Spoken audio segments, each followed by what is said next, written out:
하나님의 말씀 출애굽기 14장에서 하나 보겠습니다.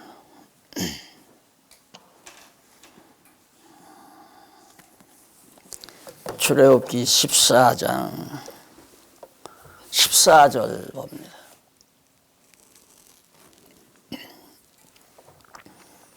이스라엘 자손을 명하여 앞으로 나아가게 하고 지팡이를 들고 죄송합니다. 14절 여호와께서 너희를 위하여 싸우시리니 너희는 가만히 있을지니라.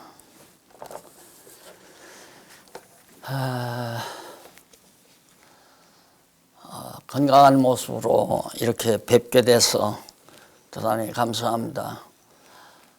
오랜만에 직접 화면이지만 얼굴을 뵈면서 강의할 수 있어서 참 좋고요.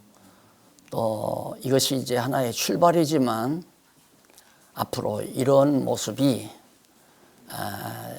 머지않아서 전 세계적으로 같이 얼굴을 맞대고 말씀을 나눌 수 있는 아름답고 복된 시간이 눈앞에 다가오는 듯 싶어서 더욱 마음이 흥분되기도 합니다.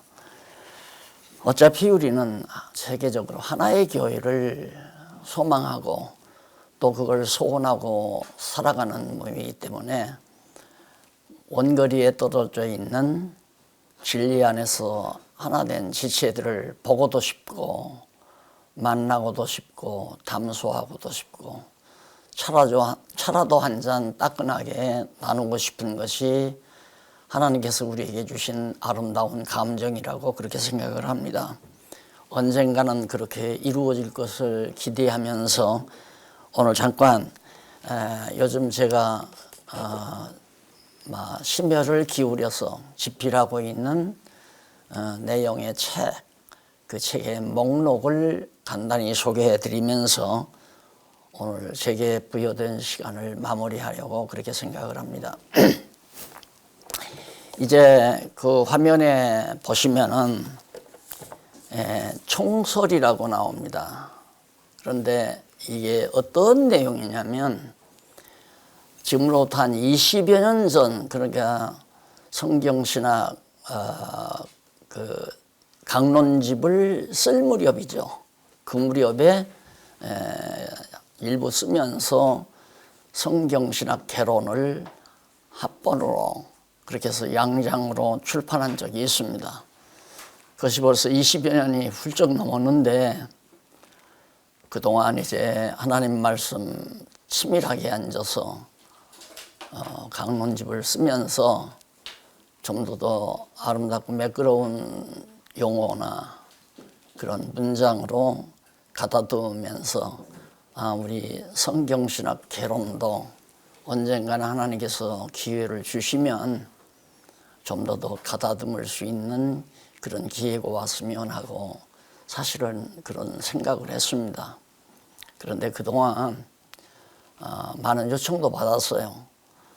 성경 강론을 더러 공부하다 보면 성경 신학개론이 좀 더 가다듬어졌으면 좋겠다. 그리고 좀 더 보충해졌으면 좋겠다는 요청도 받기도 했습니다.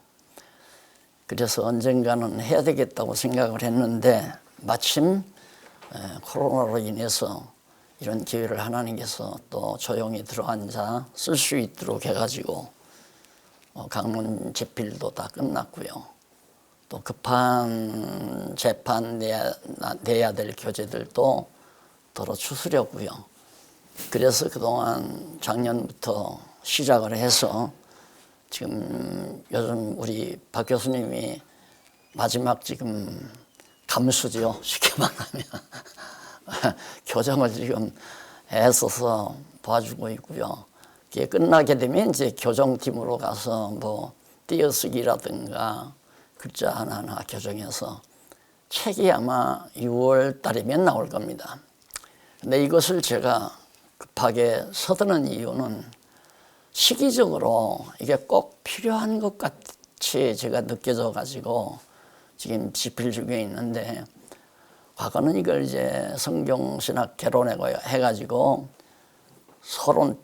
서론하고 구약신학, 신약신학 이렇게 해서 세 표들로 냈거든요. 그런데 이제는 좀 더 보강하고 보충을 해서 개론으로 내지 아니하고요. 그냥 성경신학 서론편, 성경신학 구약편, 성경신학 신약편으로 해서 마무리를 지으려고 그렇게 생각을 합니다. 그런데 오늘 잠깐 소개해드릴 이 성경신학 서론편에 대한 목록이 매우 중요한 이유는 성경신학의 엑기스를 그 목록 안에다가 다 담았습니다. 담아가지고 하나하나 주제별로 좀 설명을 부축했기 때문에 성경신학이 도대체 무엇인가 하는 문제를 하나하나 소개를 했어요. 요즘에는 이제 성경신학이라는 말이 보편화돼 가요. 한국 교회 안에는 더더욱 지금 구체적으로 보편화 작업을 해가고 있습니다. 놀랍게도 대선배 되시는 한국교회 어른들이 어떻게 이 성경신학 소식을 듣게 됐어요. 그래서 아마 신문을 보고 성도님들도 다 아시겠지만은 우리 박홍기 교수께서 성경신학이 왜 필요한가에 대한 그런 소개를 한 30분 했고요. 제가 이제 성경신학 성경 강론의 목록을 간단하게 소개를 해드렸거든요. 그랬더니 그걸 들으시고 다 놀라셔가지고 우리 이대로 있어서는 안 되겠다 해가지고 결국 한국교회 목사님들도 재무장을 시켜야 되고 이제 자라나는 인재들도 이 성경신학으로 무장을 시켜야 된다고 하는 철두철미한 사명의식을 가지고 이 여러분들이 나섰어요. 그래서 아마 지난번 신문에도 보시면은 국제 사이버 신대원이라고 하는 게 개원되는 걸 아마 기사를 보셨을 겁니다. 그 국제 사이버 신대원은 오직 유일한 과목이 성경신학이에요. 이 성경신학을 구체적으로 가르쳐야 된다고 하는 생각을 가지고 지금 활발하게 활동해 가고 계십니다. 그래서 앞으로는 성경신학을 조금 구체적으로 전체적으로는 소개하는 건 몇 년을 걸려야 되니까 공부하는데 조금 그걸 압축해서 서론적으로 이해시킬 수 있는 그런 도서가 그런 소개서가 꼭 필요하겠다 싶어가지고 그걸 맞춰가지고 지금 집필해서 6월달 안에는 아마 출판이 되리라고 생각을 합니다. 아마 이 서적은 틀림없이 오늘 또 지금 어제 저녁에도 들으셨지만은 우리 박홍기 교수께서 이제 사명감을 가지고 학자들 세계에 한국교회 신학자들 세계에 이 성경신학을 소개해야 되겠는데 참새들이 모인 곳은 참새만 가잖아요. 참새들이 모인 곳에 까치가 등장하면 참새들이 다 도망가 버리고 맙니다. 그래서 학자들의 세계에 가서 성경신학을 소개하려면 어렵고 힘들어도 신학박사 학위를 받아야 된다고 하는 그런데 공감을 느끼고서 그동안 몇 년 동안 대학원에서 신학대학원에서 박사과정을 이수해 가지고 몇 달 전에 박사학위를 받았습니다. 신학박사학위를. 그리고 철학박사를 받고 신학박사를 받은 것은 가장 정상적으로 학문 코스를 거쳤다는 겁니다. 원래 정규적인 신학대학에 입학을 하려면 철학과 졸업한 학생만이 받아야 돼요.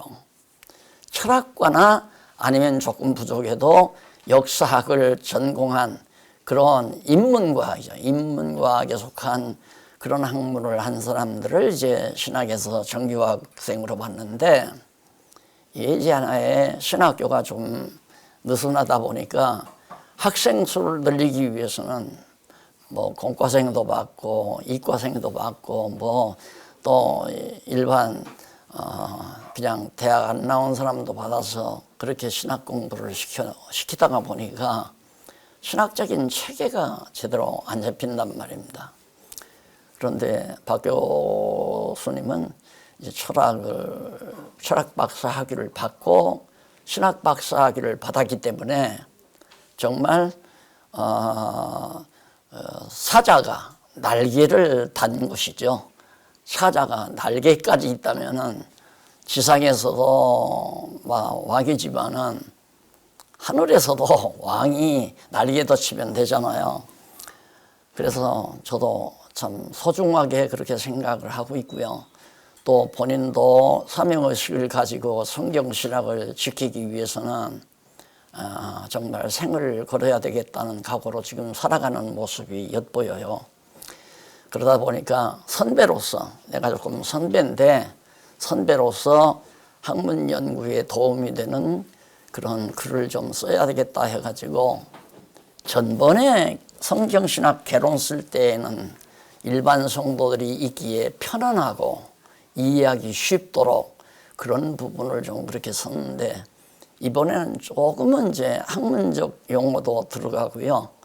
그렇게 해서 조금 이렇게 학문에 필요한 요소들, 왜 앞으로 이제 우리 박 박사님이 이제 활동할 때에는 대부분 다 박사들을 이제 대면해서 성경신학을 소개할 건데 그게 이제 신학 박사들이거든요. 한국에 있는 신학 박사들을 향해서 이제 성경신학을 소개하니까 그때 이제 교재로도 쓸 수 있지만은 그때 이제 하나씩 그렇게 소개할 수 있도록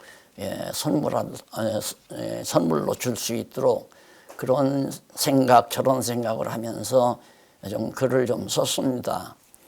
그래서 그 내용을 우선 우리 성도님들 그동안 그래도 성경신학 이 진리 수호를 위해서 함께 뜻을 같이 하고 마음을 같이 하고 거리가 멀든 가깝든 간에 항상 마음속에 이 진리에 대한 소중한 간직과 전파 그리고 전수한다고 하는 사명의식을 같이 하면서 살아오신 우리 연로하신 어른들이 주로 지금 이 청취를 하고 계시리라고 생각을 해요. 그래서 예의적으로도 먼저 목차나마 시간이 없으니까 목차라도 미리 조금 소개해 드리는 것이 그것이 예의겠다 싶어서 우리 기지협 대표 사회 담당 장로님이 이번에 날들어 뭘 좀 강의하시겠습니까? 그래서 글쎄요 하다가 아무래도 이걸 소개해 드리는 것이 좋겠다. 그래서 잠깐 소개하려고 합니다. 자, 그러면 여기 총설이 나오는데요. 전에는 이제 총설이 없는데 이 총설은 뭐냐면 서론편, 구약편, 신약편 전체를 아우르는 이 내용을 전개하면서 먼저 총체적으로 들어가기 위한 설명문이라고 그렇게 생각을 하면 돼요. 그러면 일반 학자들이나 누구든지 이걸 딱 보면 이런 게 있나, 이런 학문이 있는가 하고 막 이렇게 생각을 좀 가질 수 있도록 총설이 그렇게 엮어져 있습니다. 그 다음에는 이제 1편, 첫 편이죠. 1편은 성경신학 서론편이에요. 성경신학 서론편인데 아마 표지는 그냥 성경신학하고 가로하고 아마 서론편 이렇게 나갈 겁니다. 그래서 이 성경신학 서론편에서는 먼저 뭐냐면 개론을 우선 설명해 드리려고 그래요. 제1장 서론적 개요. 개론이 아니고 개요. 개요라고 하는 것은 도대체 성경신학이란 뭐냐? 그걸 설명하기 위해서 중요한 요점들을 꼭 알고 또 소개해야 될 요점들을 다박다박 5개 묶음으로 묶어가지고 바로 성경신학이란 이런 겁니다 하고 소개하는 소개서가 제1장 서론적인 개요에 나옵니다. 그러면 이 개요 안에는 어떤 내용들이 개요 뒤에는 제일 먼저 생각해야 될 것이 뭐냐면 성경신학이란 도대체 정의가 뭐냐, 성경신학의 정의를 살펴보는 대목이 나와요. 그런데 성경신학의 정의에 대해서는 우선 신학이라는 그 문자, 신학이라고 하는 단어에 대한 언어의 뜻입니다. 신학이라는 단어의 뜻이 뭔가, 그래서 신학이라는 어휘를 살피는데 거기서 이제 첫 번째로 신학의 문자적 의미를 살피게 돼요. 신학이라는 문자, 그러니까 이 문자에는 물론 우리말 신학도 하나님 신자에다가 배울학자 해서 신학이라고 하지만은 원래 이제 신학이라고 하는 용어가 서구로부터 이렇게 학문화돼서 넘어왔기 때문에 일어나기는 이제 동양사회 예루살렘에서부터 정말 하나님에 대한 지식운동이 일어났지만은 하나님께서 바울을 동쪽으로 아세아 쪽으로 오려는 것을 막으시고 서구로 보내셨어요. 그래서 이제 바다 건너 에게해를 건너서 빌립보에 도착한 것이 이제 그리스 반도 아닙니까? 그래서 이제 기독교가 서구로부터 먼저 번지다 보니까 서구에서 활용하는 그리스어, 헬라어죠. 그리고 성경에 기록된 히브리어가 나오고요. 그래서 신약은 헬라어로 기록이 되고 그리스어죠. 구약은 히브리어로 되어 있기 때문에 언어의 의미를 히브리어나 헬라어에서 찾아볼 수밖에 없습니다. 그래서 어휘를 살펴보고요. 그 다음에는 이제 신학의 용어적 혼란에 대해서 정리를 해보려고 해요. 신학이라는 말이 너무너무 혼란스럽게 사용이 돼요. 오죽하면 흑인신학이라는 말도 나와요. 흑인신학. 무슨 해방신학이니 무슨 아주 잡다한 그런 용어를 붙여가지고 거기다가 신학자만 붙이면 전부 신학이 되는 거예요. 그래서 그 용어적 혼란을 바로 잡아주는 그런 대목이 바로 그 용어의 혼란의 대목입니다. 이제 책이 나오면 구체적인 것은 이제 우리 성도님들께서는 읽으시면 이 설명 들으시고 읽으시면 모두가 다 손쉽게 이해할 수 있도록 그렇게 되어지리라고 생각을 해요. 오늘 이렇게 성경신학을 소개하면서 정말 다시 한번 벅찬 가슴을 추스리기가 힘든데요. 그 이유는 제가 조금 세상을 살다 보니까 이 세상 변하지 않는 게 없어요. 다 변해요. 사상도 변하고 학문도 변하고 10년이면 강산도 변한다고 그러잖아요. 인간은 말할 것도 없고요. 인간도 다 변해요. 네, 젊었을 때 소시에 만난 친구들도 변하고 소년 시절에 청년 시절에 만났던 사람도 변하고 그 다음 장년이 돼서 만났던 사람도 변하는 사람이 많고 성경신학을 통해서 같이 깨닫고 공부하는 사람도 수없이 변해버리고 곁을 떠나는 경우도 많고요. 세상은 정말 전부 다 변하는구나. 정치도 변하고 사회도 변하고 학문도 변하고 변하지 않는 것이 없어요. 여기에서 살다가 보면 이성을 지닌 인간으로서는 정말 고통스럽지 않을 수 없어요.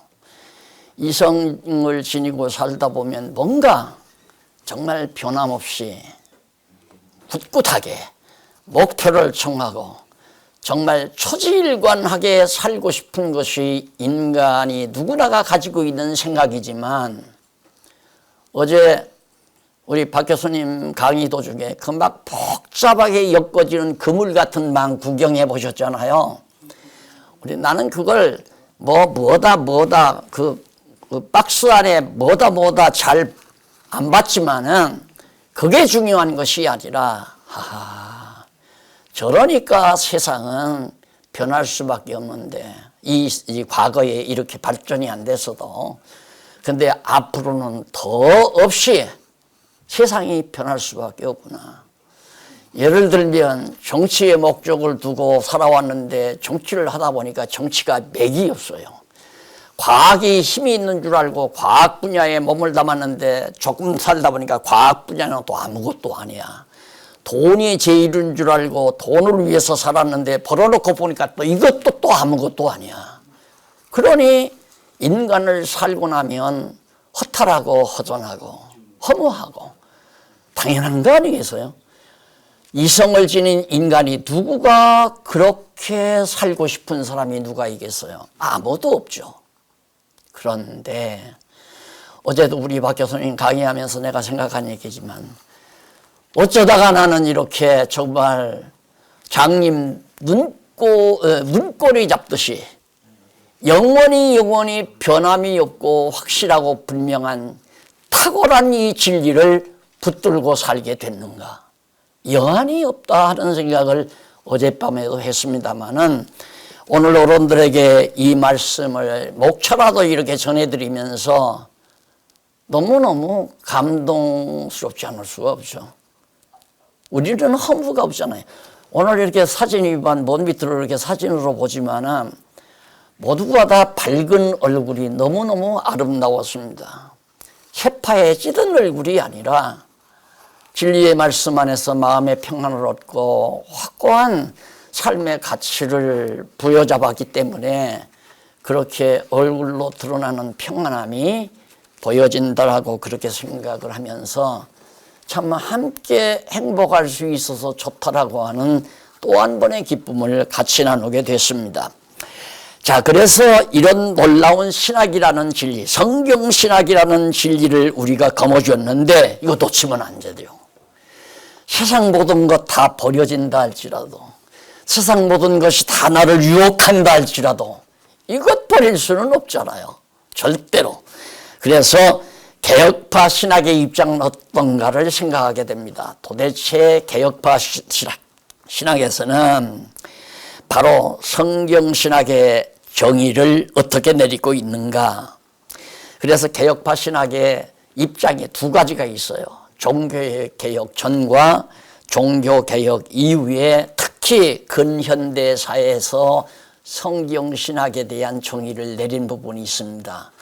그래서 개혁파 신학은 지금 전통적으로 우리 종교개혁 이후에 우리 개신교 신학을 말하는 거거든요. 특히 이제 17, 18세기에 이제 주름 잡았던 그런 하나의 학문인데 이 신학이 지금까지 어떻게 신학을 종교개혁 이전에는 어떤 신학이라고 신학을 정의했는데 종교개혁 이후에 근현대 신학에서는 신학의 정의를 어떻게 내렸는가? 이걸 왜 살펴보았느냐 하면 세 번째로 우리 성경신학의 견해를 확정시키기 위해서 얼마나 얼마나 탁월하냐. 우리 성경신학이 내리고 있는 신학이라고는 정의가 얼마나 성경적이고 얼마나 변할 수 없는 탁월한 신학인가를 확실하게 점찍어드리기 위해서 그래서 세 번째 성경신학의 정의를 살펴본 겁니다. 그러니까 언어적으로 의미가 뭐냐, 그 다음 개혁파 신학에서는 어떤 동향, 어떤 입장을 가지고 있었느냐. 그런데 근래에 바로 재창된 우리 성경신학의 최후의 견해는 무엇인가? 그거에 대해서 성경신학의 원리적 정의와 신학의 실제적 정의에 대해서 정리를 해드렸습니다. 그리고 제2절에 넘어가서 성경신학의 위상입니다. 아마 전번에 나온 책에는 성경신학의 학문적 위치라고 나왔을 거예요. 그래서 학문적 위치하면 그냥 성경신학이 다른 일반 학문 중에 하나라는 인상이 깊어가지고요. 이거 너무너무 귀한데 이거 거기다가 끼워넣기가 안타깝더라고요. 그래서 차라리 노골적으로 성경신학의 위상, 그 위치가 얼마나 높은가 이 사실에 대해서 확인해 드리기 위하여 그 대목에서 먼저 개혁파 신학은 미완성이 됐다. 완성되지 못했다. 완성되지 못했다는 말은 해답이 없다는 얘기고요. 결론이 없으니까. 미완성이면 결론이 없다는 얘기 아니에요? 그럼 결론이 없다는 말은 서론도 없다는 얘기예요. 그러니까 개혁파 신학은 서론이나 결론이 없이 미완성 단계에 있다. 그걸 이제 구체적으로 근거를 들어서 설명을 해드렸습니다. 그래서 미완성에 대한 근거를 제시하기 위하여 개혁파 신학은 한 신학 종류가 이제 정식으로 분과 신학이 교의 신학, 그다음 주경 신학, 그다음 역사 신학, 실천 신학. 신학교 가면 보통 이제 우리 보수주의 신학에 가면 이걸 배웁니다. 이 네 가지 걸. 그러니까 교의 신학하고 주경 신학하고 역사 신학, 그다음 실천 신학을 공부하거든요. 제가 다 공부했기 때문에 이게 얼마나 미숙한가를 저는 알고 있죠. 이게 왜 미숙한가? 그 사실을 정확하게 찝어서 정리를 해드리는 것이 바로 개혁파 신학의 미완성, 미숙아예요. 미숙아. 사람으로 말하면 아직 지구시를 할 수 없는 미숙아가 되어졌다 이 말입니다. 그 다음에 이제 중요한 것은 성경신학의 완결성. 개혁파 신학은 미완성이지만은 성경신학은 완전히 완결했다. 그러니까 서론도 분명하고 결론도 분명하다는 거거든요. 개혁파 신학은 서론 결론은 없고 과정적인 논리만 있어요. 과정 논리만. 그런데 성경신학은 서론도 있고 본론도 있고 그다음 결론도 딱 떨어져서 완결성을 지니고 있다. 그 증거가 뭐냐? 그 증거가 먼저 첫째, 완결성, 성경의 완결성에는 첫째가 성경 권위를 확증했다. 성경의 권위가 있다는 사실을 논리적으로 분명하게 확정을 했다. 이건 놀라운 사건이죠. 왜 그러느냐 하면 현대사회가 지금 현대 교회가 겪고 있는 큰 위기 중에 하나가 성경이 하나님의 말씀이 아니다라고 하는 것이 팽배하게 지금 학계에서 지금 논의되고 있어요. 그러니까 성경은 하나님 말씀이 아니고 인간의 문서고 인간들이 써놓은 모든 내용들을 합치어 놓은 하나의 종합 문서다. 이렇게 성경을 갖다가 격하하기 때문에 성경이 그렇게 격파되면 성경이 증거하는 하나님도 존재한다고 믿을 수가 없잖아요. 이게 큰 문제예요. 그래서 뭐니 해도 성경신학의 완결성은 성경권이 확증이 돼야 한다. 봐라, 이 성경이 하나님 말씀이 아닌가. 누구가 듣고 읽어봐도 야, 그렇다면 정말 성경이 하나님 말씀이구나. 근래 어느 신학 박사 되시는 목사님 한 분이 저 지방에서 한 1년 전에 찾아오셨는데 그분이 이제 한 30년 전에 성경신학을 좀 접하신 분입니다. 그래서 당신 나름대로 이제 일하면서 성경신학을 좀 막 공부도 하고 그랬는데 이렇게 정확하게는 잘 못했던 거죠. 그러면서 이제 사업을 해나가다가 나를 이제 1년 전에 만났는데 다시 공부를 시작했다는 거예요. 다시. 그래서 우리 이제 이 방송을 통해서 1년 안에 완전히 이 성경 공부를 다 마스터한 거예요. 1년 동안. 그렇게 해가지고 이분이 가서 이제 어느 잘 아는 지인에게 가서 딱 설명을 했대요. 성경신학을 소개를 하는데 성경 창세기부터 요한계시록까지 간단하게 한 30분 딱 설명하니까 이분이 한숨을 딱 쉬면서 하나님을 안 봐도 믿어지겠네요. 하나님을 눈으로 보지 않아도 하나님이 계시다는 것이 믿어지겠다고 그러더래요. 그래가지고 지금 그 목사님 바빠요.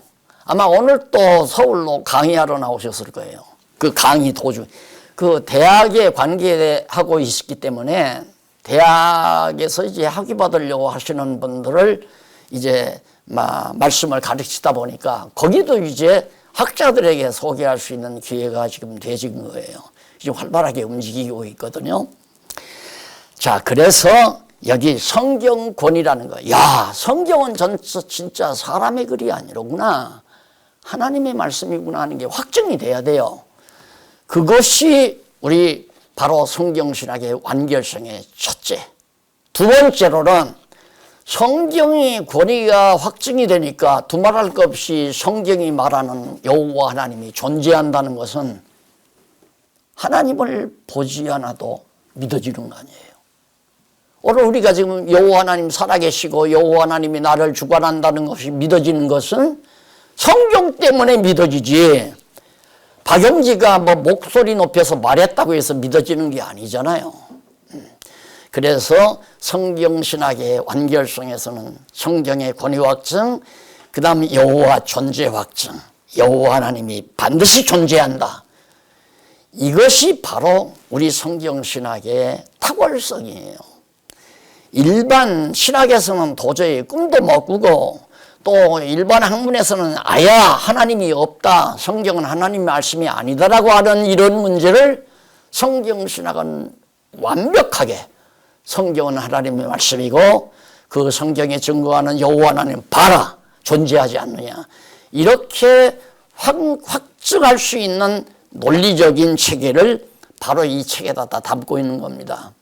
그건 제가 이제 한쪽 의식하기를 우리 이제 박홍기 교수님도 박사들 세계 앞으로 또 이제 국내에서 아마 목사님들이 많이 연수를 받게 되지 않을까, 그런 이제 예감도 제가 들고 있거든요.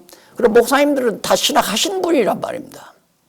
그러니까 지난번에 이제 그 선배 목사님들에게 그 뭐 한두 시간 소개했더니만 그걸 보고 지금 거기 그 뭐 국제신대원 총 관리하시는 분이 지금 이 성경신학 공부에 폭 빠졌대요. 우리 박홍기 교수님이 강의한 로마서 강의를 그걸 듣고는 지금 완전히 빠져가지고, 이게 누가 하는 일입니까? 아까 성경 본문에 그랬죠.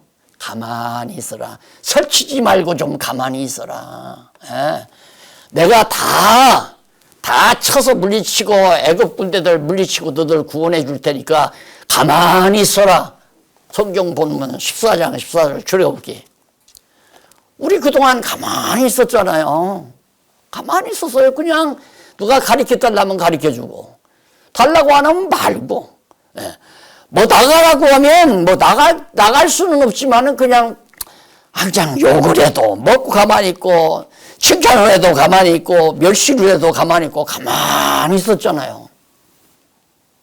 왜?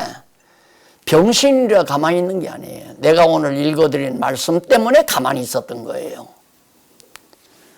그 지방에서 오신 목사님, 박사 목사님이 그 얘기를 해요. 당신네 교회도 어느 집사가 방해를 붙여가지고 아주 곤욕을 치른대요. 그러니까 권사님들, 집사님들이 왜 가만히 있냐고, 저런 정도면 법에다 호소하지 왜 하느냐고.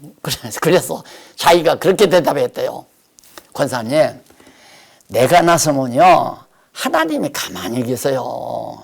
이게 내가 나서 봤댔자 뭐 법으로 해서 이겨가지고 저 사람들 벌 주고 그거밖에 더 하겠어요. 그러니까 내가 가만히 있어야 하나님이 벌을 줍니까? 가만히 있는 겁니다. 그러니까 권사님들이 가만히 하면 그러기는 그러네요. 성경신학자 아니에요? 그분도, 그 목사님도 공부를 얼마나 열심히 하는지 몰라요, 그분도. 그래서 가만히 있어도 하나님께서 이처럼 신학에 뭐 눈물을 주고 있다고 하는 신학자들, 그리고 그러는 신학자들에게 공부한 목사님들이 앞으로 공부할 것이라고 하는 예감이 들어서 제가 이번 책을 그런 방향을 의식하면서 많이 기록을 했고, 또 우리 박 교수님이 많이 자문을 해줘서 조언을 해줘서 많이 그렇게 정말 심혈을 기울여서 합력해서 같이 지금 작업을 해나가고 있습니다. 자, 그 다음에 이제 중요한 건 뭐냐면 결론적으로 우리가 정리해야 될 것이 있잖아요. 자, 성경 권위가 확증이 되고 여호와 존재만 확증되는 게 아니라 우리 인간 편에서 가장 중요한 절대 세계관을 확립시킨다. 세계관 확립. 그러니까 자연과학이나 인문과학이나 목표는 사실 인생관 세계관 확립이거든요. 그런데 그걸 못하잖아요. 아니 과학자들이 현미경 만원경 갖고 뭐 별들 탐사한다고 해서 세계관 정립이 되겠어요? 안 되죠. 그런데 성경을 통해서 우리는 성경신학적으로 세계관 확립을 명쾌하게 그렇게 확립을 해놨다. 그래서 성경신학은 완결성을 지었다. 그 얘기입니다.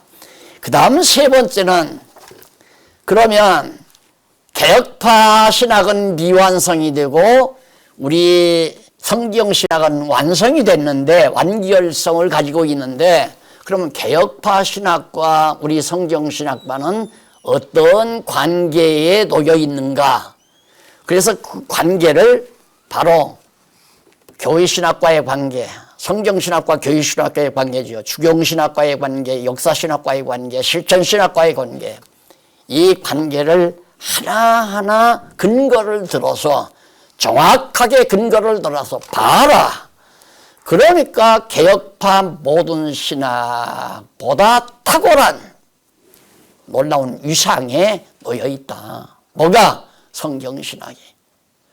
성경신학은 개혁파 신학과 비교가 안 된다 이 말입니다. 절대적으로 종속적으로 의존적으로 절대적인 차이를 가지고 있기 때문에 성경신학의 위상은 최상의 위상이다. 절대적 위상이죠. 나머지 나머지 신학들은 다 상대적이라면 성경신학은 하나님에 대한 신학이니까 절대적일 수밖에 없잖아요. 그것을 논리적으로 다 정리해서 해놓은 것이 개혁파 신학과의 관계입니다. 그 다음에 이제 3절에서 넘어가 보면 성경신학이 왜 필요한가? 뭐 저것만 들어도 필요한 건 뭐 분명하지만은 그래도 그 필요성에 대해서 좀 정리를 해보는데 이 필요성은 우선 현실 상황에서 필요한 것을 설명을 했습니다. 현실 상황적으로 우리 인간 내용보다는 내적인 것보다는 외적인 상황에서의 필요성. 첫째가 신학의 난제와 혼란입니다. 지금 전통신학에서 난제가 엄청 많아요. 수북해요. 풀지 못한 난제가. 그래서 그런 것을 질문을 하면 그건 하나님의 비밀이니까 성경에 비밀이 많지 않더냐. 이게 하나님의 비밀이니까 알려고 하지 말아라. 그 알려고 하는 건 얼건이다 이 말이에요. 그렇게 해서 난제를 그냥 쌓아놓고 있어요. 어떻게 우리가 성경을 다 아느냐 이거예요. 성경이 하나님의 말씀이라는데 이게 어떻게 하나님 말씀입니까? 가룟 유다가 얘기한 것이나 또 뿐만 아니라 이방 왕이 얘기한 것이나 다윗과 골리앗 장군이 나와서 너희놈 나를 왜 무슨 괴로워하느냐 막다기 들고 나오게 한 건 분명히 골리앗 장군 말 아니에요. 어떻게 인데 1.1억도 하나도 틀림없이 이게 다 하나님 말씀입니까? 그러면 화를 내고 학점 안 주고 네가 연구해. 이런 식으로 지금 현재 신학이 굴러온 거란 말입니다. 그러니까 지금 목사님들이 놀라는 게 우리 다 성경 모르고 교인들에게 목회했다 이거예요. 어른들 목사님이. 그러니까 당신들도 답답했죠. 수십 년 동안 큰 교회 다 일어나가지고 합동측, 통합측, 뭐 기장 측, 감리교, 성결교 할 것 없이 지금 오순절 이런 교단들의 대거론들이 다 지금 그 뭐 국제 사이버 신대원 거기 이사제도로 다 이렇게 배진 쳤잖아요. 우리는 성경 모르고 목회했다 이거예요. 그런데 이거 아니다. 성경을 알아야 한다. 신학교에서 성경을 안 가르치냐. 이래서 우리는 성경만 가르치겠다. 다 준비됐다. 이게 이제 그분들이 지금 애쓰는 거예요. 그러니 이것도 너무 놀라운 일 아니에요? 가만히 있는데도 하나님이 그렇게 일하시죠. 하나님이 일하셔야 돼요. 사람이 하면 시끄러워요. 서로 잘난 척 하려고 그러고 서로 인기 얻으려고 그러고 서로 성공하려고 하고 인간은 좀 가만히 있으면 하나님이 시키는 일만 차분하게 해나가면 하나님이 다 해가신다 이 말입니다. 하나님께서 모세한테 너 손에 지팡이 있잖아. 그거 그냥 가리키기만 해. 홍해바다 가리키기만 해. 그리고 가만히 있어. 그러면 다 내가 다 아마.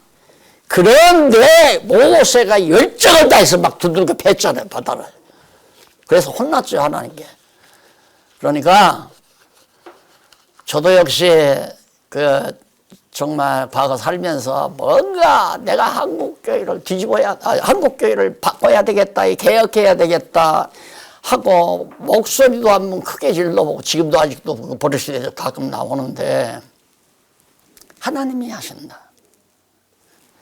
이걸 이제 정확하게 정리를 해서 했는데 신학의 난제가 많으니까 혼란스러워요. 학자마다 달라. 교파마다 다르고 목사마다 달라. 목사가 지금 수만 명이 넘는데 각 교회 가서 들어보면 다 달라. 다.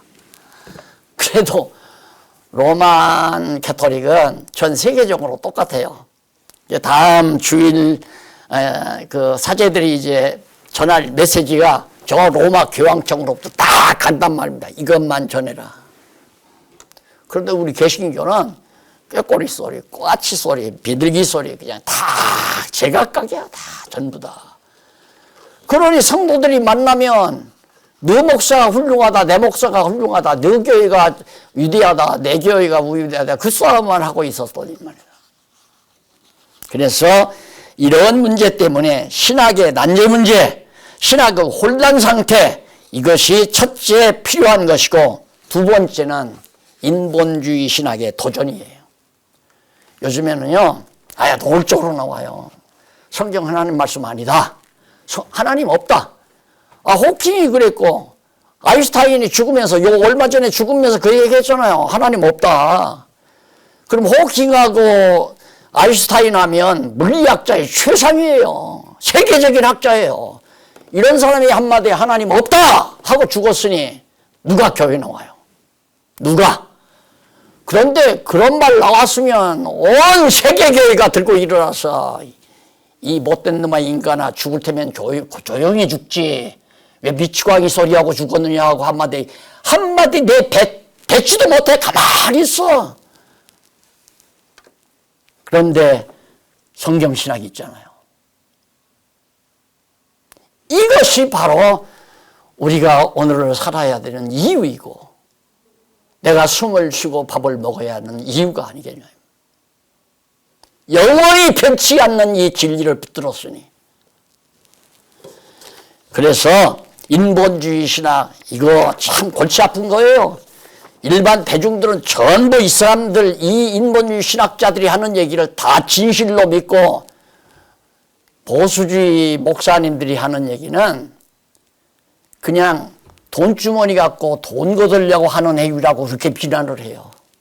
그 사람들 하나님 있는 거 증거도 못 되고 성경이 하나님 말씀이라는데 거기 뭐 짐승말도 있고 마귀말도 있고 뭐 이방 왕들 말도 있는데 전부 하나님의 말씀이라고 한다. 그 사람들이 강단에 서서 하는 얘기가 이 자녀리세 갖고 돈 거들려고 하는 일이지. 속지 말아라. 진짜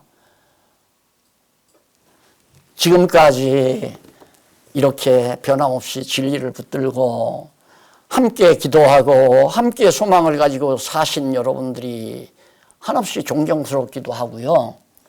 그렇기 때문에 또 하나님께서 우리들의 간절한 기도를 들으시고 이렇게 갑작스럽게 분위기가 확 바뀌어져요. 지금 근련에 와가지고 이 분위기가 지방까지는 아직 미치지 않는지 모르지만 이따가 아마 우리 박 교수님이 잠깐 소개를 한다고 하니까 자세히 들으실 기회가 있겠죠.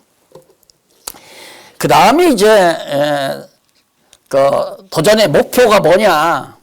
왜 그 자유주의 신학자들이 목표는 뚜렷해요. 성경이 하나님 말씀이 아니다. 문서다.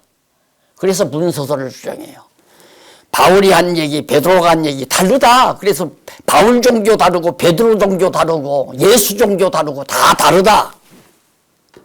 그래서 전부 성경을 난도질해 가지고 성경은 하나님의 말씀이 아니다. 그 성경이 첫째 목표고. 왜? 성경이 하나님의 말씀이라고 하면 자기들의 주장이 완전히 아무것도 아니잖아요. 바보가 되는 거 아니에요. 그러니까 죽기 살기하고 성경을 공격해요. 그런데 이 성경을 진리라고 밝힐 수 없는 게 뭐냐면 내용의 통일성을 못 찾으니까. 근데 우리는 벌써 찾아놨잖아요. 그래 목사님들이 이 사실을 알고 지금 놀라 깨는 거예요. 하나 한 번 한 번. 와, 맞다.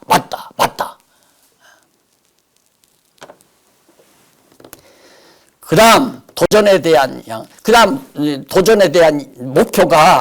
목표는 성경이고 하나님 안 계시다. 하나님 없다 이거예요.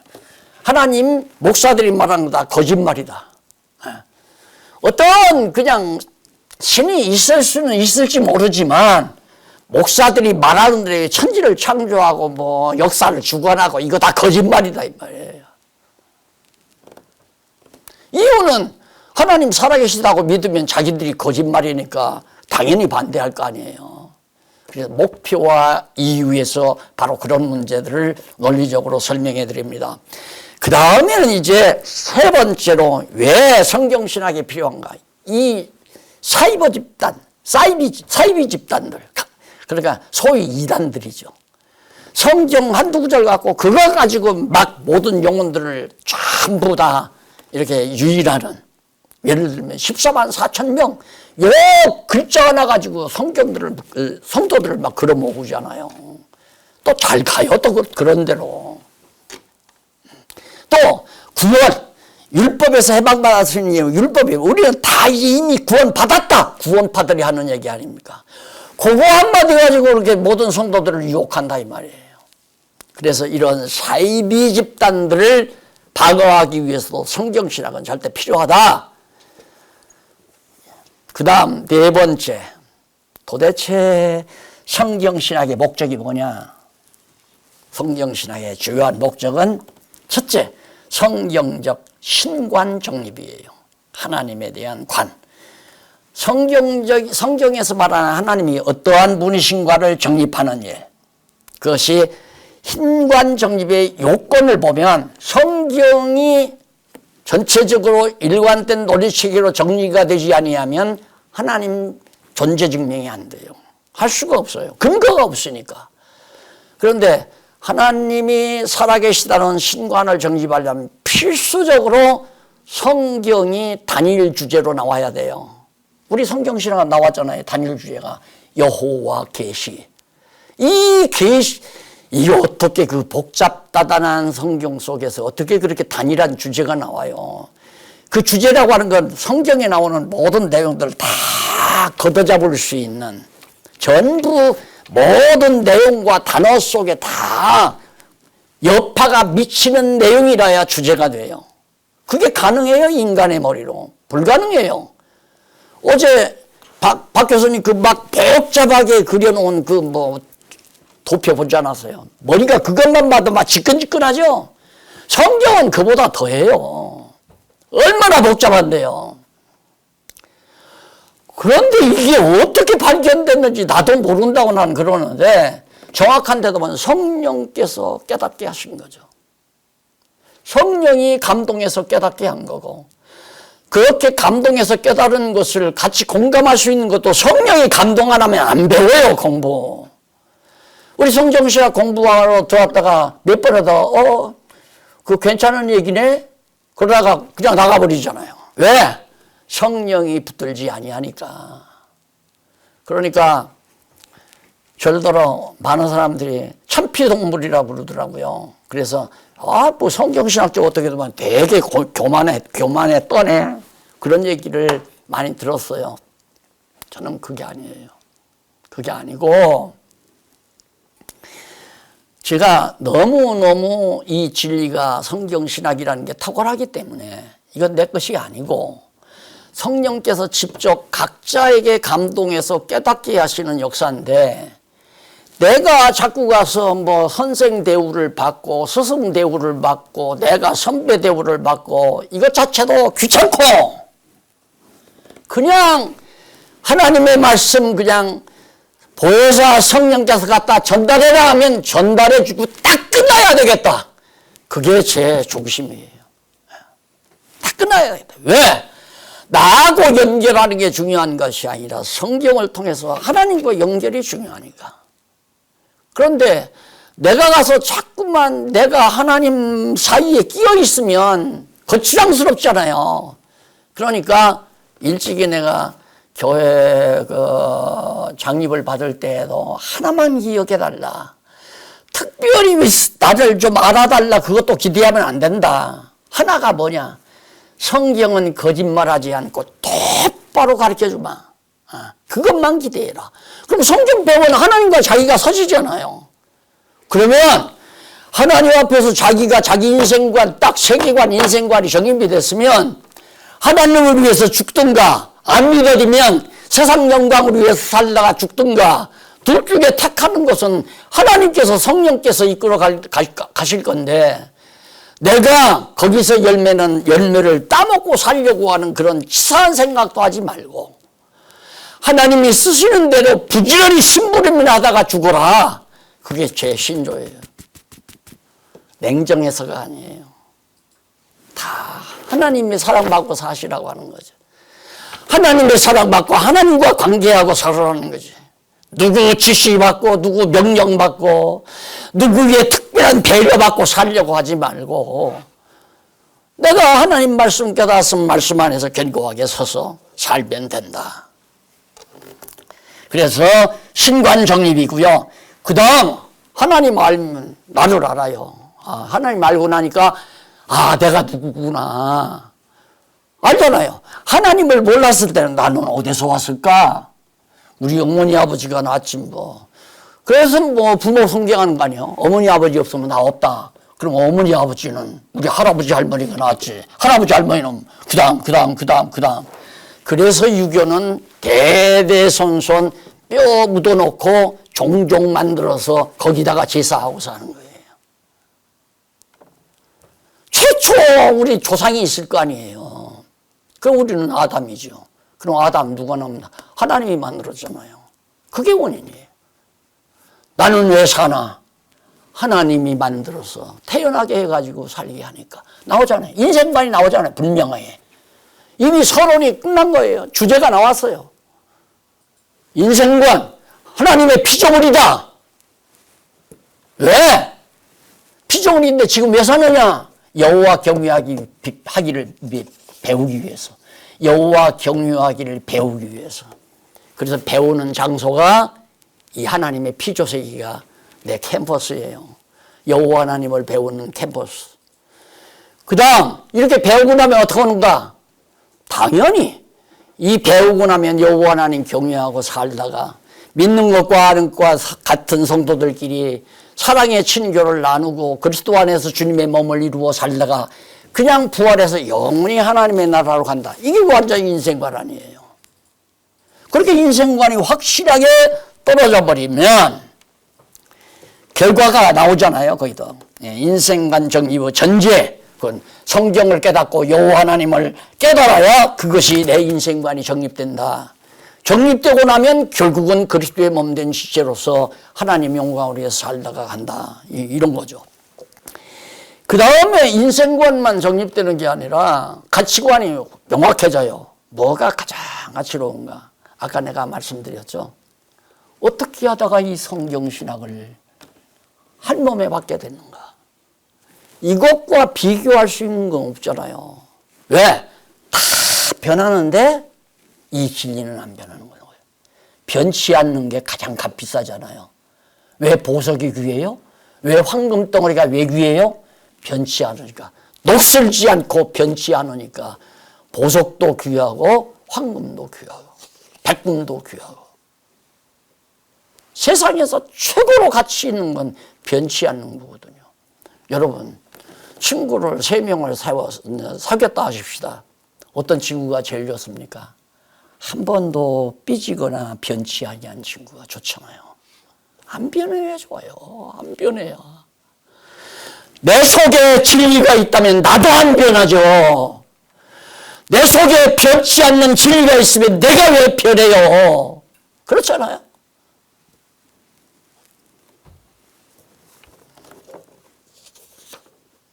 그래서 가치관 정립이 매우 중요하다.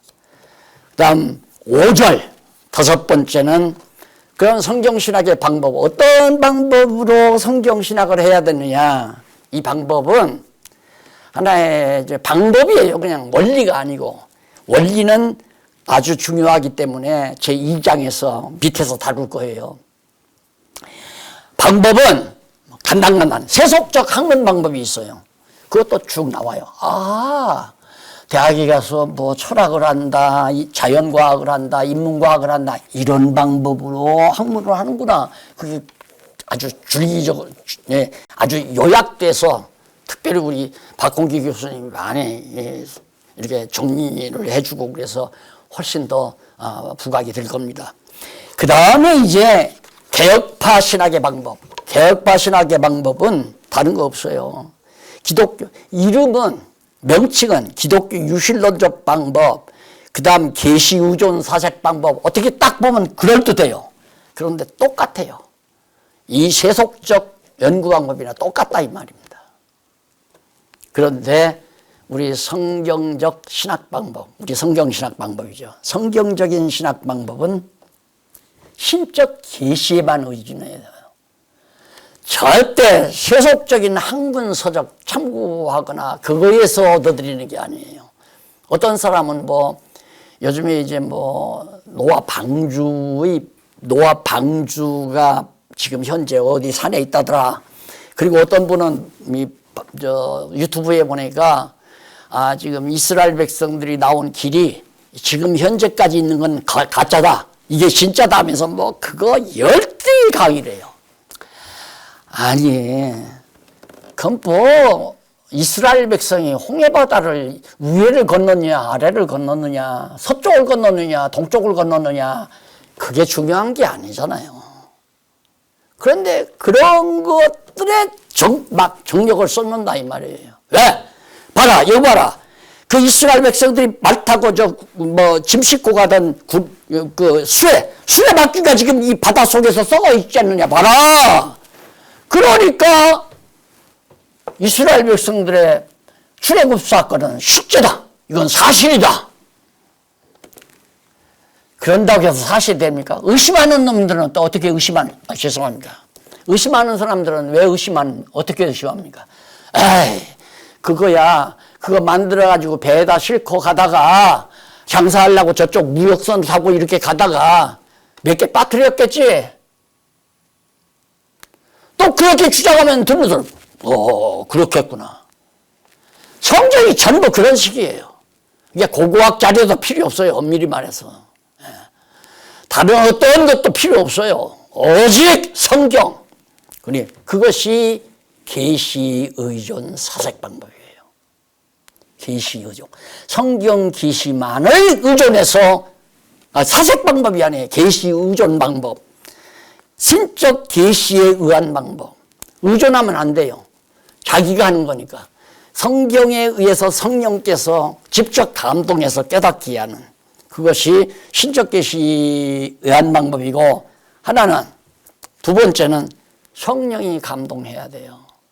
제가 이게 책을 쓰지만은 책을 읽을 때 성령이 함께 감동하지 아니하면 이 사람 이런 식으로도 볼 수 있겠구나 그러고 말아요. 근데 어느 목사님이 그러더라고요. 지난번에 사이버 신대원 개원한다고 해서 그래도 가서 축하를 해 주잖아요. 그래서 이제 가서 앉았었는데 제가 이제 선물을 가지고 갔죠. 책 한 권씩 이렇게 거기 참석한 분들 드리려고 갔더니 그걸 책을 소개하면서 이 책은 한 번 보고 버리는 책이 아닙니다. 보고 또 보고 보고 또 보고 할 수 있는 책이니까 잘 간수해야 됩니다. 그러면서 책을 소개하더라고요. 이게 내 사상이나 내 어떤 이념을 밝힌 얘기 같으면 상대적이니까 그렇게도 생각하겠구나 하면 끝나요. 그러나 이건 성경이에요.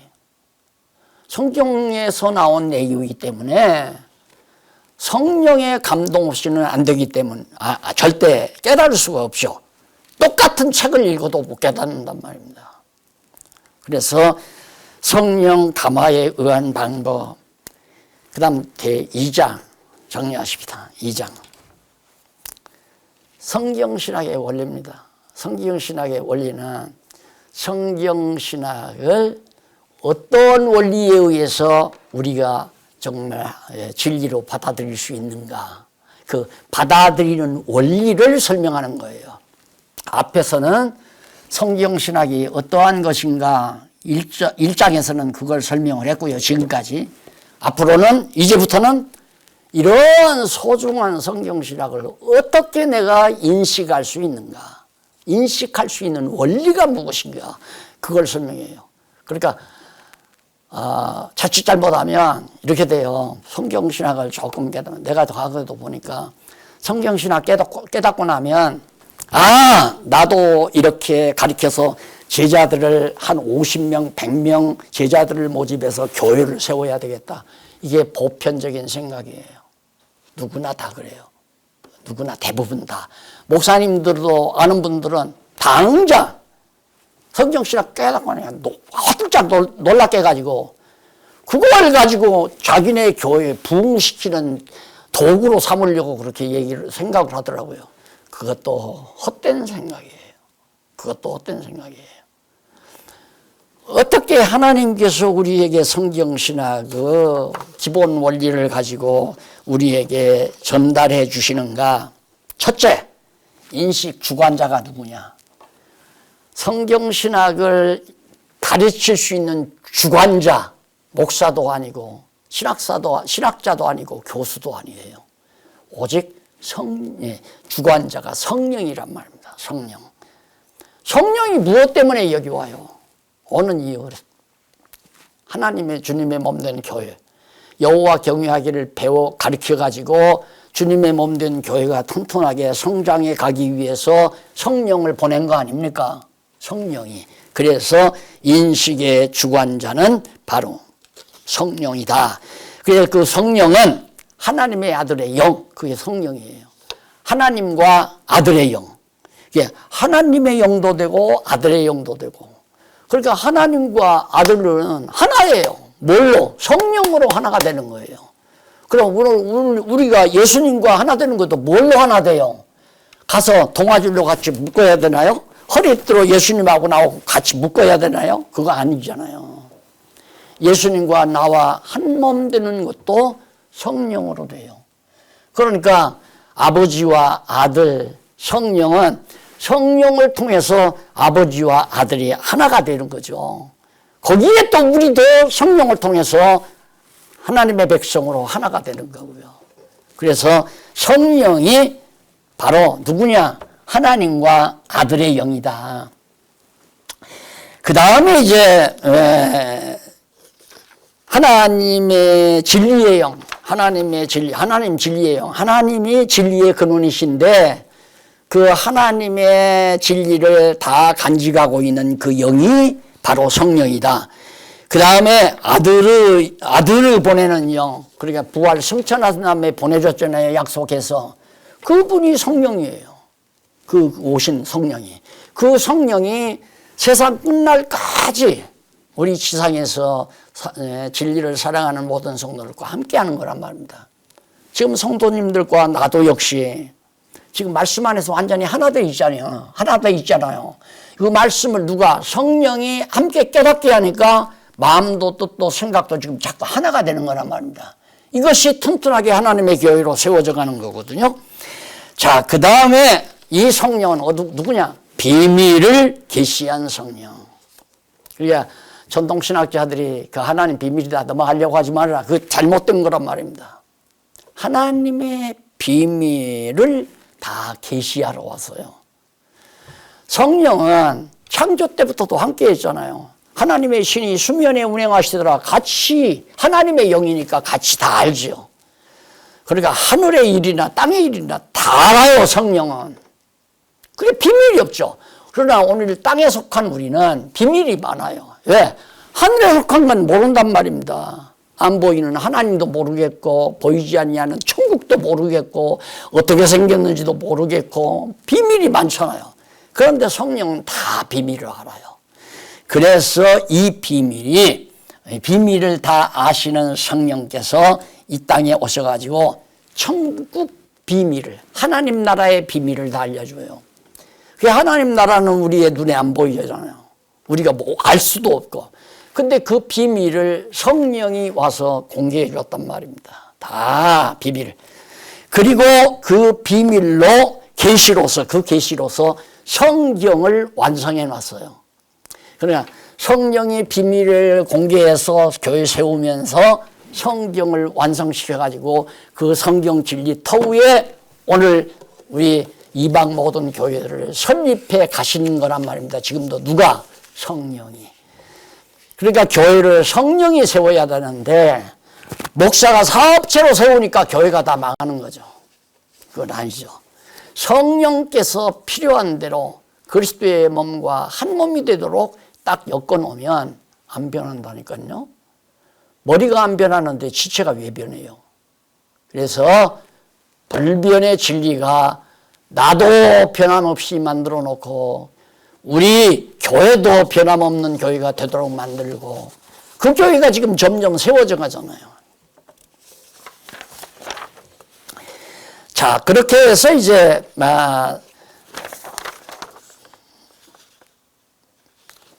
두 번째까지 비밀을 계시했다고 그랬죠. 그 비밀을 계시한 성령께서 세 번째로 교회를 세워가요. 성령이 교회를 세운단 말입니다. 뭘로? 복음 증거를 통해서. 예수가 그리스도라는 복음을 딱 증거하니까 예루살렘이 교회가 섰잖아요. 그래서 성령은 복음 증거로 교회를 찬입을 처음 세워가요. 그 다음에 택한 자들을 불러서 설립해가요. 그러니까 지금 우리가 하나하나 지금 교회로 이루어져 가는 건 설립되는 거고, 처음 창립한 건 예루살렘 교회가 시작된 것이 처음 창립이고, 그러니까 지금도 계속 이방인 교회가 세워져 가잖아요. 자, 아르헨티나에서도 세워가고, 일본에서도 세워가고, 미국에서도 지금 세워가고, 계속 중국에서도 세워가고, 세워가잖아요, 지금. 이게 누가? 성령이 세워간다. 아, 누가 와서 미국 교회 세웠대? 그거 아니에요. 착각하면 안 돼요. 사람은 그냥 심부름하는 것 뿐이에요. 심부름. 그래서 조교라고 내가 그래요. 조교. 조교수도 아니고 조교예요. 조교는 교수의 심부름꾼이에요. 교수는 성령이고. 그래서 성령께서 그렇게 정말 택한 자들을 불러서, 불택자들은 교인이 안 되니까 택자들은 누가 하느냐? 성령만이 알아요. 그러니 교인이 제대로 믿는 것과 아는 것이 하나 된 교인이 됐다는 건 택자임이 분명하잖아요. 우리 모르죠. 야, 저 사람이 택했나 안 택했나, 우리 남편이 택했나 안 택했나 알 수가 없죠. 비밀이죠. 그런데 그 비밀을 성령께서 와서 공개를 하는데 어떻게? 성령이 그 사람의 마음을 감동하고 움직이기 위해서 믿게 한단 말이다. 믿어서 교인이 돼요. 택자로구나. 비밀을 깨닫잖아요. 그런 방법으로 성령은 복음의 비밀을 이 땅에 공개해서 성경에다 기록해 놓은 것이다. 그 다음 뭐냐?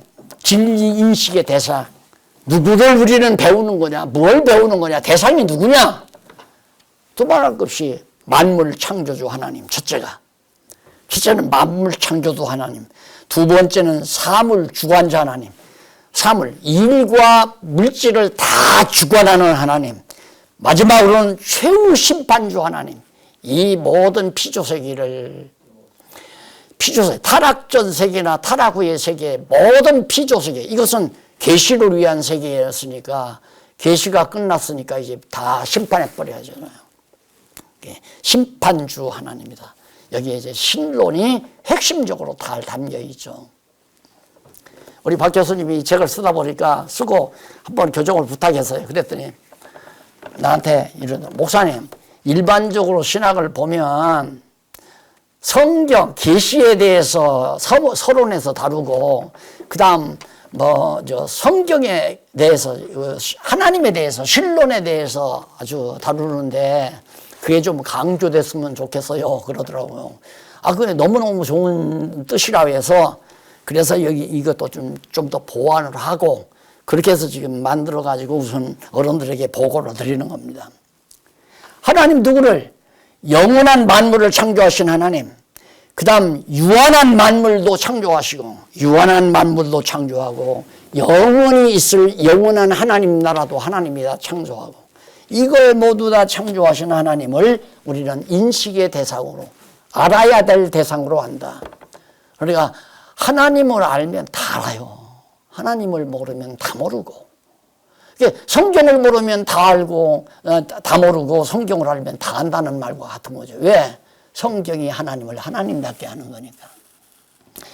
그 다음 사물, 물건과 일어나는 일, 오늘 여기서 일어나는 이 일도 우리가 이걸 끝나고 가서 밥 먹는 일도 가정을 이루는 일도 사업하는 일도 있다고 일어나는 적은 일이나 큰 일이나 할 것 없이 공중에서 참새한 마리 떨어지는 것도 다 하나님의 허락 없이 안 되는 거니까 이 세상 만사 만물을 다 하나님이 주관한다. 이걸 알면 이걸 알아야 이제 편안함이 와요. 모르면 내일은 어떡하지? 이거 큰일 났네. 야, 내가 이대로 나이 먹다가 앞으로 10년 후에는 어떻게 살까? 쓸데없는 근심 걱정거리 미리 가불에다 놓고 밤잠 못 이루고 괴로워하고 이게 인생살이 아니에요. 그런데 만사 만물 하나님이 다 작정해 놓으신 대로 빈틈없이 주관하신다는 거 딱 성경을 통해서 확인하고 나면 탁 나와버려요. 다 싹 나와버린다. 예를 들면 야, 이 건물 이거 끝나고 나면 이걸 청소를 이걸 내가 다 해야 한다 하고 나면 걱정이 많아요. 화장실은 어떻게 하고 감기실은 어떻게 하고 의자들 다 이렇게 흐트러진 건 내가 어떻게 해. 근심 걱정이 많은데 딱 끝나고 나니까 대행회사에서 딱 차 한 대가 없으면 우리가 다 이거 맡았습니다. 휴, 그러잖아요. 공연히 근심 걱정했네. 하나님이 다 주관한다고 생각하면 아무 걱정할 거 없어요. 그렇잖아요. 걱정하면 공부 더 하셔야 되고. 그 다음 진리 인식의 도구. 최후 심판. 마지막 최후 심판. 자, 하나님께서 우리들 여호와 하나님 하늘의 비밀도 다 알려주고 여호와 하나님 경외하기를 가리키고 탕자 마냥 내쫓아서 이 고통 세상 괴로운 세상에서 여호와 경외하기를 배우게 하려고 그렇게 계획하고서 천지만물을 창조해 놨거든요. 그때 다 택한 백성들 공부 다 마치고 다 박사학위 다 받았어요. 여호와 하나님 경외를 다 알아요. 다 그리스도의 한 몸이 됐어요. 끝났죠? 계시가. 그러니까 심판할 수밖에 없죠. 에덴 동산에서 아담을 유혹했던 모든 짐승 권세들을 덜미 잡아서 그냥 다 무적행에 지옥 속으로 다 쳐넣어버리고 하나님의 택한 백성들은 전부 다 하나님의 영원한 나라에서 영원토록 아름다운 영원한 하나님의 나라 속에서 살 수 있도록 하나님께서 준비를 해놓은 거란 말입니다. 그래서 심판주 하나님. 그 다음 세 번째로는 인식의 도구가 뭐냐? 너무너무 잘하는 거죠. 그러면 하나님을 아는 도구는 아무 데도 없어요. 하늘 끝에 가도 없고 바닷속에 가도 없고 아무 데도 없어요. 오직 성경에만 있어요. 그게 바로 예수죠. 하나님의 말씀인 성경, 영원한 생명의 말씀, 창조의 능력의 말씀, 그 다음 신적인 권위의 말씀, 최고의 위상을 가지고 있는 권위의 말씀, 영감에 의한 기록이고 정황부호한 내용이고, 그 다음 마지막 세 번째, 절대 진리로서의 설교. 절대 진리, 변함이 없는 진리라는 얘기예요. 세상 안 변하는 거 없잖아요. 다 변해요. 어디가 변해도 변해요. 그런데 성경은 변함이 없잖아요. 그래서 절대 진리를 누가 인식하느냐, 누가 누구를 무엇으로 누구에게 인식하느냐, 지금 그 얘기거든요. 그것이 원리예요. 성경신학의 원리. 네 번째, 진리인식의 주체가 누구냐? 주체가 바로 중생인이에요. 거듭난 중생인. 우리가 성령이 택자들을 중생시켜서 하나님을 깨달아 알고 경외하게 만들어 가시거든요. 그래서 주체가 중생을 왜 해야 되는가? 무엇 때문에 하나님을 알아야 될 주체는 중생해야 되는가? 첫째가 타락해서 영혼이 죽었기 때문에. 그렇죠? 아담이 타락하니까 영적으로 죽었잖아요. 죽었으니까 중생을 해야 돼요. 그래 영적으로 다시 중생을 하는 거죠. 그 다음 두 번째는 중생이 이성이 회생돼야 되니까 영이 살아야 이성이 살아요.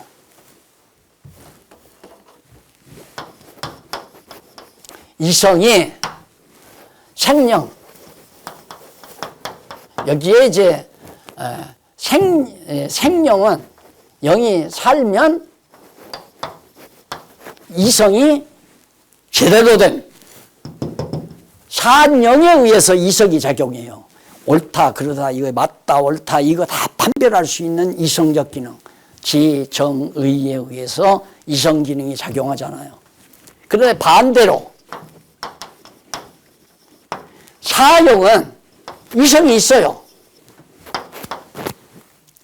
그러니까 죽은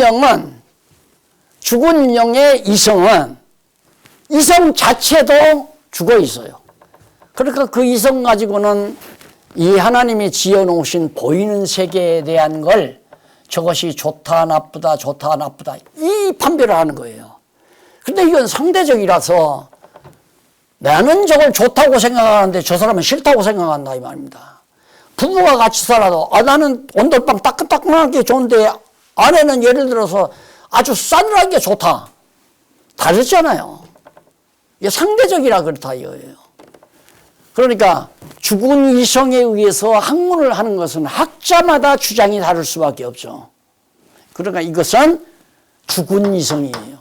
그래서 이성이 살아나기 위해서는 영적으로 살아서 산 영에 의한 이성 기능이 작용을 해야 바로 올바른 진리를 터득할 수 있기 때문에 그런 문제들을 좀 다뤄놨어요. 아마 이 다음 책 받아서 하나하나 읽어보시면 아주 엄청난 공부를 하실 겁니다. 그래서 중생한 이성은 타락했기 때문에 중생한 이성이 회생해야 되잖아요. 살아나야. 이성부터 다 어두워졌으니까. 그러면 중생한 자의 본성 상태가 어떠냐? 우리가 중생을 하게 되면 우리의 본성이 어떻게 달라지느냐? 첫째, 회생한 영혼의 활력이 일어나요. 영혼이 막 살아 움직인단 말입니다. 속 사람이 자라난다 이 말이에요. 활력이. 그 다음 두 번째는 지각 기능이 변화가 돼요. 멍청했던 사람도 지각이 새로워지니까 막 깨달아진다 이 말이에요. 그 다음 마지막으로는 중생인의 신분 변화. 중생인은 신분이 바뀌어져요. 어떻게? 첫째는 죄의 종에서 자유함을 얻어요. 과거에는 죄의 종로로 됐죠. 거기서 자유함을 얻어요. 거기서 자유함을 얻으면서 두 번째로는 하나님에게 완전히 매이는 종의 신분이 돼요. 하나님의 종의 신분. 이렇게 완전히 달라짐으로 결국 성경신학은 가능해지는 것이다. 성경신학의 원리를 쭉 읽어보면 성경신학을 하게 되면 이 순서 따라서 하나님을 알고 나면, 하나님을 성경을 통해서 알고 나면 우리 중생한 인간이 이제 알 수 있는 거다. 그러니까 성령에 의해서 중생한 인간이 성경을 통하여 하나님을 바르게 깨달을 수 있다. 이게 이제 성경신학의 원리예요.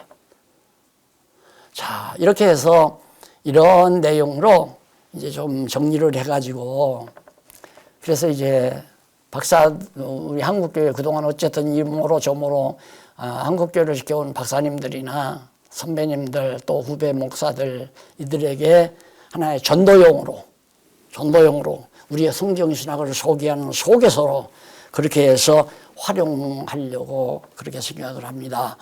오늘 드린 말씀 참고를 하셔서 6월쯤 출간이 되면 그때 받아보시고 함께 여러분들도 정말 주고 싶은 좋은 선배 목사님이나 존경하는 목사님이나 아끼는 목사님이나 또한 학자들 될 수 있는, 학자가 아니래도 대학을 나왔으면 어느 정도 읽으면 다 알 수 있도록 돼 있어요. 그렇게 해서 많이 활용을 해가지고 말씀 운동이 다시 한번 활개칠 수 있는 계기가 됐으면 하는 기도를 해봅니다. 기도하십시다. 자비로우신 하나님 아버지, 캄캄하고 어두운 세상, 비밀로 완전히 가리워진 이 세상에 그래도 진리의 빛을 우리에게 비춰주시고 성령의 역사로 말미암아 절대 불변의 이 탁월한 진리를 한가슴에 안을 수 있도록 은혜 주신 감사합니다. 하나님 아버지, 우리 영혼 부르는 날까지 이 진리 놓치지 말고 쓰임받을 수 있게 해 주시옵소서. 예수님 이름으로 기도드립니다. 아멘.